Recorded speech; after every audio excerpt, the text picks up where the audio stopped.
Don't you feel like every time you're on Instagram these days, someone's trying to do some challenge or the other? One friend is trying to do a fitness challenge, someone else has just jumped out of an auto to do a dance for some other challenge. More recently, have you heard people around you go, "Grrr, whoop, grrr"? This is the latest challenge to hit the internet, the Voice of Hunger challenge, brought to you by Swiggy. Today we have with us Shrivats from Swiggy to discuss one of the most viral challenges on the Indian internet. Hi. Firstly, congratulations on the Voice of Hunger challenge. I think 150,000 entries in a week. That's commendable. But how did you guys even come up with this idea? I mean, in all fairness, it seems a little obscure. Yeah, so I think it started with when Instagram launched the voice note feature on their platform in December. The social media team and the creative agency came to us with this idea of engaging consumers in a very unique way using this feature. And to me, what struck me about the idea was, one, the fact that we were using technology that consumers are very quick to adopt and use. And the second part was the brand connect, right? The Voice of Hunger challenge and Swiggy being a food delivery platform and a food delivery brand, there was a big connect between the Voice of Hunger challenge and the technology as well. And we felt like if we were to give enough power to the idea, this would be something that could potentially be unique, memorable, and highly engaging. What's funny is that 2019's hottest Instagram challenge has nothing to do with pictures. How did the idea of using sound come about? And that eventually converted into dishes for Swiggy delivery? How did that happen? So Sankit and I come from an engineering background, and GDA plays the keyboard.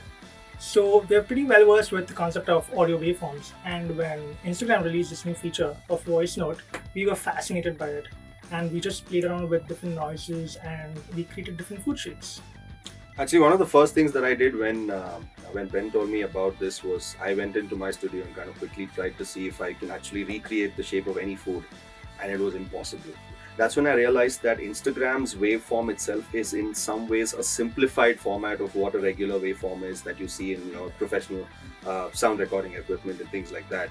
And even WhatsApp doesn't have it. Even Facebook Messenger, for example, doesn't have that. But Instagram lets you see the voice notes, the waveforms of the voice notes that you're creating. And that's when we realized that there are certain hacks in which you should say something or do something in order to get the right kind of shape that you're looking for. Fair enough. But given the idea, did you guys expect the enormity of the results? I mean, were you ready for all the gibberish that was going to be like spewed your way? First of all, as a community, as marketing community, I think we sometimes tend to underestimate the power of consumers and what they can do if they're enthused by an idea.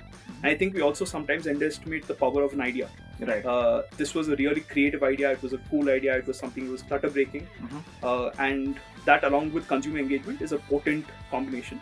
And I think what really got us excited once we began the challenge was within half an hour of actually rolling out the challenge, which was the kebab challenge. That was the first challenge. We got about 500 entries with with messages, with DMs hitting our account every single minute, right? Multiple. I think that's when we kind of realized that, hey, we have something big on our hands. Swiggy, Swiggy, Swiggy, Swiggy. Zinisha, Zinisha, Zinisha, nice try, one more time, please. When Instagram introduced this feature, believe me, no one, not even Instagram, believed that this is how this feature could be used. So Swiggy evidently hit 10,000 entries on day one, and I think that soon became 20,000, 30,000 and 150,000. Wow. So being in this space, you guys have probably worked on multiple campaigns. How was working on this campaign different from the others? Well, when we work on campaigns at Webchutney, I think we usually have all the assets planned and in place before the campaign rolls out.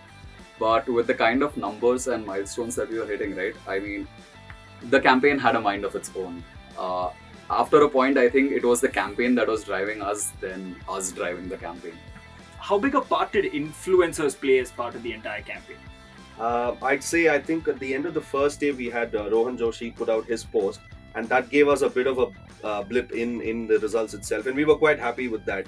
That really doesn't look like Hey, please, just quit. Use your imagination a bit, guys. Come on, please tell me this. Look, 1 kebab, 2 kebab, 3 kebab, 4 kebab, 5 kebab. But the real game changer was when Ashish Chanslani came in, and his post ended up giving us, I think, about a 2,000 to 3,000 increase in followers, and it also crashed our Instagram DM, basically we weren't able to track how many entries were coming in at that point in time. And this continued to happen during the course of the campaign whenever we saw a big influencer kind of put out their post or asking people to participate.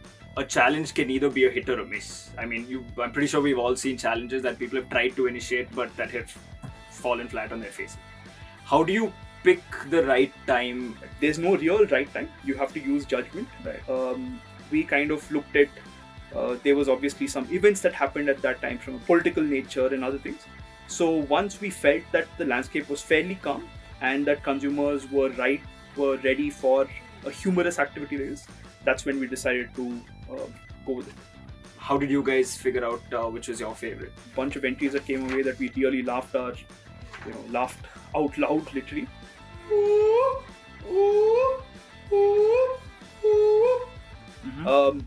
There were multiple entries. There were entries on pressure cookers, on whistles, on cats, and so on. I think a personal favorite of mine was this rapper who rapped his way to the 21 Pancakes challenge. क्या बोल रही है public? भूख लगी है भाई। कौन बोला? अपना खाना आएगा तो भूखा ही तो आया है पर भूखा नहीं जाएगा। आएगा अपना खाना आएगा, मेरे जैसा फूडी लाला तुझे ना मिल पाएगा। ये स्विगी का चला है तेरी हंगर को मिटाएगा। जितना तूने ऑर्डर किया उतना तो तू खाएगा लेजर भी तो खाएगा। ऐसा मेरा ऑर्डर है जो हंगर को मिटाएगा। आएगा अपना खाना आएगा, भरोसा रख स्विगी पे तो भूखा नहीं जाएगा। भूखा ही तो आया है पर भूखा नहीं जाएगा। आएगा अपना खाना आएगा, क्योंकि स्विगी जैसा कोई हाड़ीज नहीं है। Bye. To me, that was perhaps the most memorable entry for me. The traffic that we got during this program from Instagram was, a huge kind of traffic increase. So all the metrics that one would look at to evaluate a campaign, we just saw the signals shooting through the roof. So you seem to have broken the status quo of Instagram.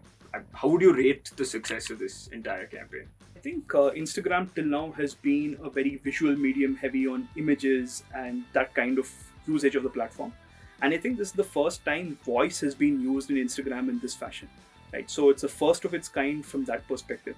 And I think we've paved the way in some way for digital marketeers and for brands to use Instagram in a way that's never been done before. And that's through voice. In terms of success of the campaign, I would say based on the number of entries that we got, whether it's the 150,000 entries, the traffic that we got from the platform, the growth in Instagram followers, the growth in food for the challenges that were the food-based, I think it's been an outstanding success and far beyond our wildest expectations. How much of a part does teamwork play when you're pulling off such a big campaign? To be very honest, I think this is the perfect synergy of a client-agency relationship, and that's I think the best way that I can sum up the entire experience working on this